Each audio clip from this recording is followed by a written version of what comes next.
Hello friends, मैं आज की इस वीडियो में आपके लिए क्लास 10th के एनसीईआरटी बुक के चैप्टर 3 के क्वेश्चनों को सॉल्व करने वाला हूं।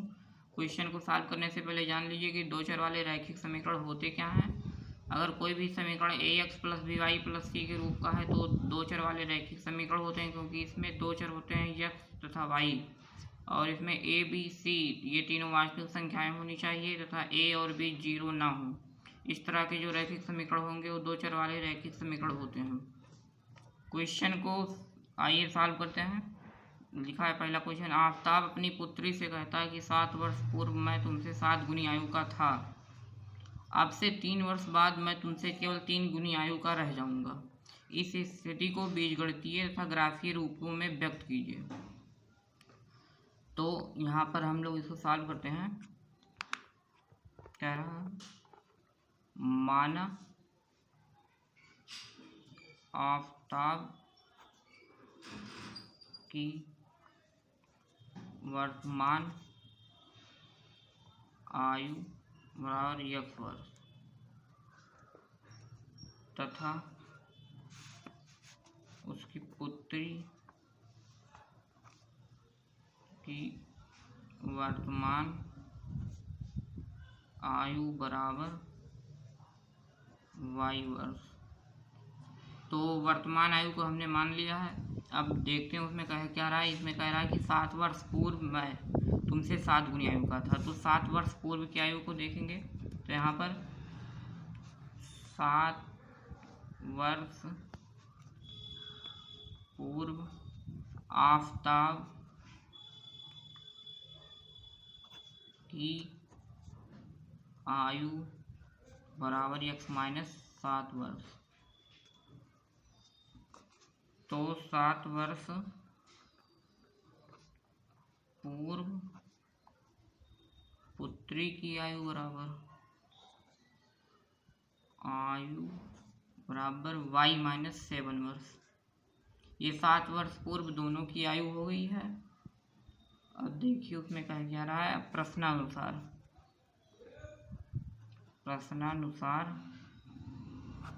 उसमें कह रहा है कि 7 वर्ष पूर्व मैं तुमसे 7 गुनी आयु का था।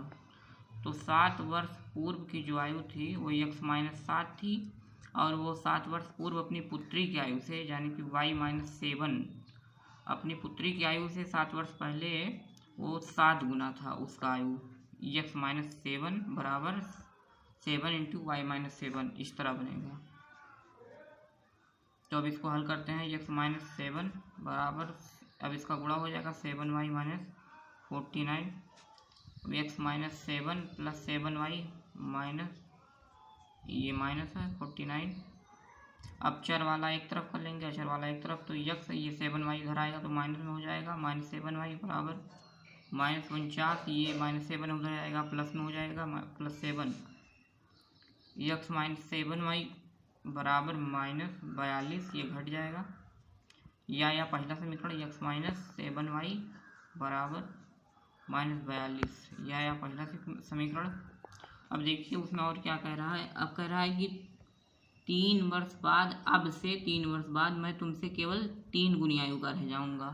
तो अब से 3 वर्ष बाद पहले उनकी आयु को निकालेंगे। 3 वर्ष बाद आफताब की आयु बराबर वर्तमान आयु चूँकि x वर्ष है तो 3 वर्ष बाद उसकी आयु होगी x प्लस 3 वर्ष। पुत्री की वर्तमान आयु y वर्ष है तो 3 वर्ष बाद पुत्री की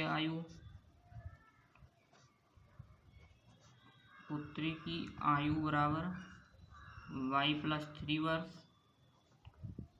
ये हो गया।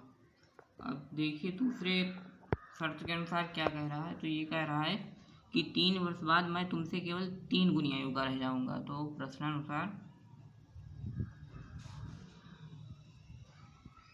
3 वर्ष बाद उसका जो आयु है x प्लस 3, वो अपनी पुत्री की आयु से 3 गुना ही रह जाएगा। तो अपनी पुत्री की आयु से ये 3 गुना ही रह जाएगा। ये 3 है, ये हो गया। अब इसको सॉल्व करेंगे। x प्लस 3 बराबर 3y प्लस 9। अब ये चर वाला एक तरफ, चर वाला x प्लस 3y, ये प्लस नहीं माइनस हो जाएगा, इधर आएगा तो 3y बराबर 9 माइनस 3। अब आइए पेज को पलटते हैं। x माइनस 3y, ये 9 में से 3 घटेगा 6, ये समीकरण आया दूसरा। अब इन दोनों समीकरण को बीजगणितीय रूप में लिखेंगे। तो यहाँ पर लिखिए, अतः समीकरण फर्स्ट व सेकंड को बीजगणितीय रूप में लिखने पर, बीजगणितीय रूप में लिखने पर तो जो हमारा पहला आया था वो ये था x माइनस 7y बराबर माइनस 42, लेकिन जो बराबर के उधर था उसको इधर ले आएंगे, माइनस 42 बराबर 0, तो माइनस था वो प्लस हो जाएगा। ये आया था समीकरण पहला। और जो दूसरा समीकरण आया है x माइनस 3y बराबर 6, तो ये 6 इधर ले आएंगे, दूसरा समीकरण होगा x माइनस 3y माइनस 6 बराबर 0। अब ये जो दो समीकरण हैं इनको बीजगणितीय रूप में लिखा जा चुका है, ये बीजगणितीय रूप में हो गया। अब उपरोक्त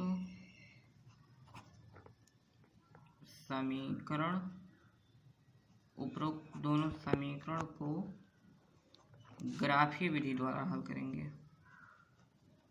ग्राफीय विधि द्वारा हल करेंगे, विधि द्वारा हल करेंगे या हल करने पर। तो ग्राफ बनाने से पहले हम इसको तालिका के रूप में व्यक्त करके इसके हम बिंदु निकालेंगे ग्राफ पे व्यक्त करने के लिए। तो आइए हम लोग करते हैं, तालिका बनाते हैं। पहले देखिए तालिका के रूप में लिखा जा चुका है, ये समीकरण पहला है, ये समीकरण दूसरा है। समीकरण जो पहला था वो इस तरह था, x माइनस 7y बराबर माइनस 42, लेकिन इसको हम लोग इस तरह कर दिए हैं, x बराबर ये जो 7y है उसको बराबर के इस तरफ ले गए हैं, तो माइनस में था तो प्लस में हो गया है, और माइनस 42। तो ये जो x का मान है इतना, ये वाला यहाँ पर लिखा गया है समीकरण पहले का। और समीकरण दूसरा जो था वो ये था, x माइनस 3y बराबर 6, तो x का मान यहाँ से ऐसे होगा, ये जो माइनस 3 है वो बराबर के इस तरफ जाएगा, तो 3y प्लस 6, तो x का जो इतना आया है ये वाला यहाँ पर लिखा गया है, ये समीकरण दूसरे का है। अब आइए x एंड y के मान निकालते हैं। तो x y के मान हम लोग तालिका से निकालेंगे। तो x के मान निकालना है, तो y के अपने मन से 2 मान लेंगे, और y के 2 मान लेने पर x का मान निकल आएगा, क्योंकि y के मान को y के स्थान पे रख देंगे। तो y बराबर हम लोग पहले 5 लेंगे, तो y बराबर अगर हम 5 लेंगे तो y के स्थान पर यहाँ पर 5 रखेंगे, तो x का भी मान निकल आएगा। तो चूँकि x बराबर है 7y, तो y के स्थान पे हम लोग ये 7y माइनस 42, तो y बराबर 5 लिए हैं, तो 7 गुणे y बराबर 5 है, इसलिए 5 माइनस 42, 7 बचे 35, 42 में से 35 जाएगा तो 7 बचेगा माइनस 7। तो y बराबर 5 लेने पर x बराबर माइनस 7 होगा, ये x बराबर माइनस 7 आया।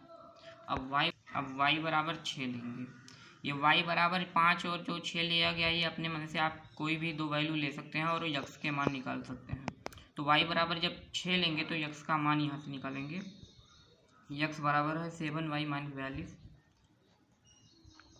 तो y बराबर अब 6 रखेंगे, 7 गुणे 6y के स्थान पर क्योंकि 6 लिया है माइनस 42, तो x बराबर आएगा 0, क्योंकि 7 छक 42, 42 में से 42 घटेगा 0, तो y बराबर 6 लेने पर x बराबर 0 आएगा।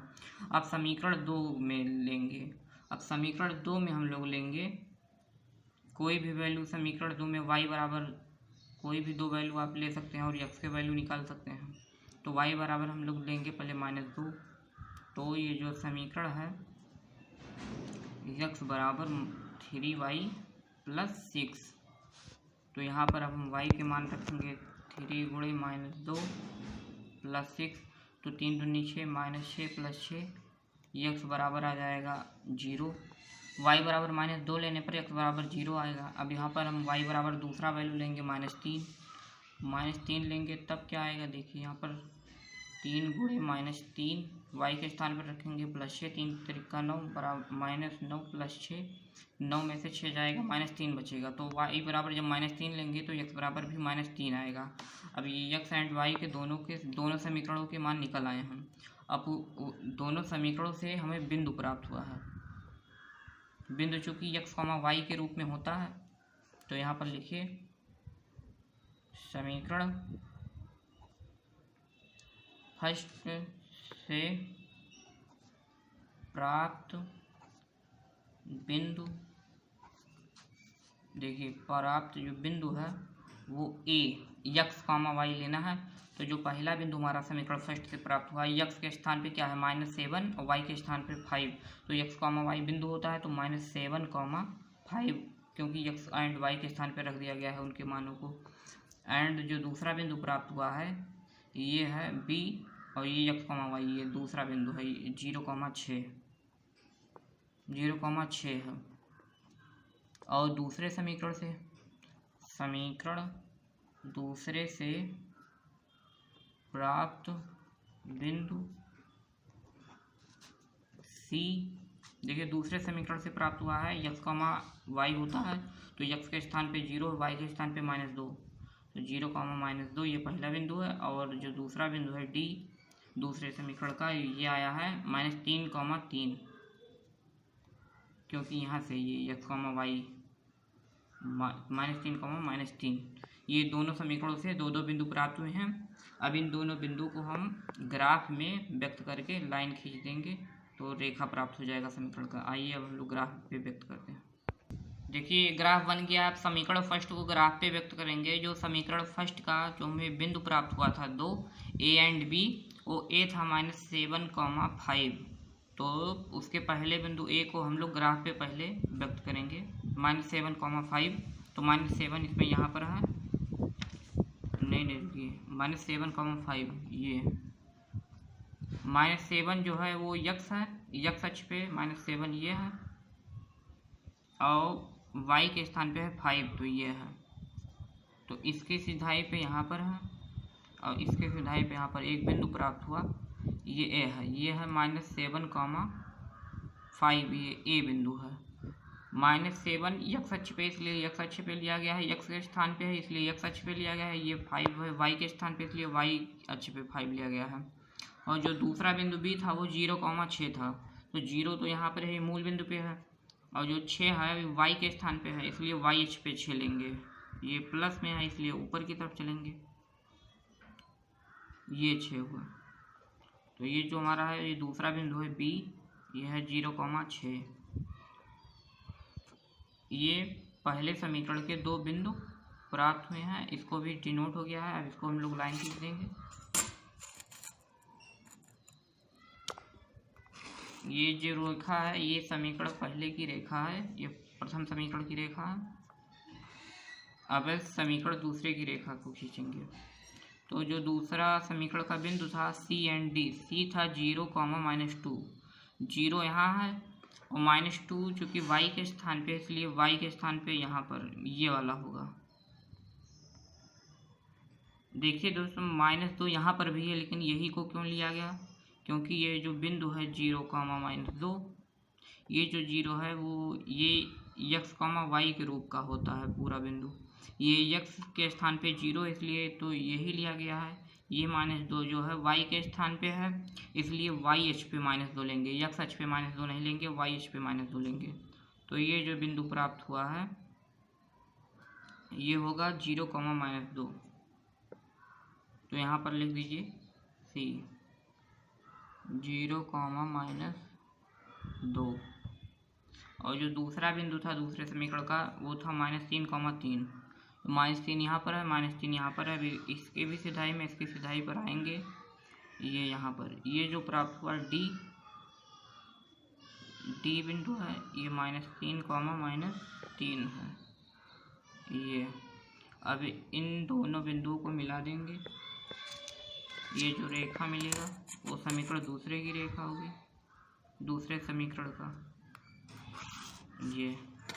ये रेखा दूसरे समीकरण की रेखा है। ये हो गया। धन्यवाद दोस्तों। आइए